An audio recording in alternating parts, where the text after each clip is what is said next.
বাড়ির মালিক এক অসহায় বিধবা ঠাকুরের নাম নিতে গিয়েছেন দেওঘরে। এর মধ্যেই ৪ দিনের ব্যবধানে পরপর ২ বার অগ্নিকাণ্ডের ঘটনা ঘটল বাড়িতে। প্রথমবার গত সোমবার অগ্নিকাণ্ডের ঘটনা ঘটেছিল, কিন্তু সেই সময় তেমন ক্ষয়ক্ষতি হয়নি। বৃহস্পতিবার রাতে বিধবার বাড়িতে দ্বিতীয় দফার আগুনে পুড়ে ছাই হয়ে গেছে সমস্ত কিছু।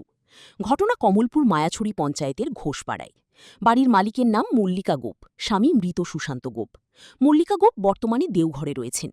এই সময়ের মধ্যে কে নাশকতামূলক এই অগ্নিকাণ্ডের ঘটনা সংগঠিত করল তা নিয়ে চাঞ্চল্য ছড়িয়েছে এলাকায়। বাড়ির মালিকের নাম হচ্ছে লেট সুশান্ত গোপ। ওনার স্বামী মারা গেছেন। মল্লিকা গোপ, মল্লিকা গোপের বাড়ি। তো মল্লিকা গোপ ঘরে নেই, উনি দেওঘরে গেছেন। তো প্রথম বললামই তো আপনাকে যে প্রথম সোমবার রাত্রেবেলা আগুন লাগানো হয়েছিল, দ্বিতীয়বার আবারও লাগানো হয়েছে। এবার আবার লাগানো হলো। তারা কারা হতে পারে?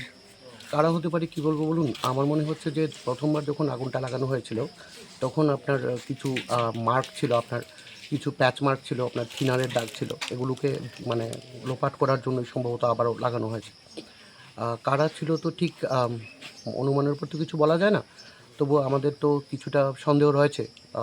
আশেপাশে কেউ হয়তো থাকতে পারে, না হলে তো পুরো অন্যদিকে গত কিছুদিন যাবৎ কমলপুর শহর জুড়ে নাশকতার আগুনে আতঙ্ক ছড়িয়ে পড়েছে জনমনে।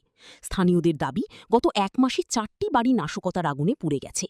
এবার পুড়া গেল এক অসহায় বিধবা মহিলার ঘর।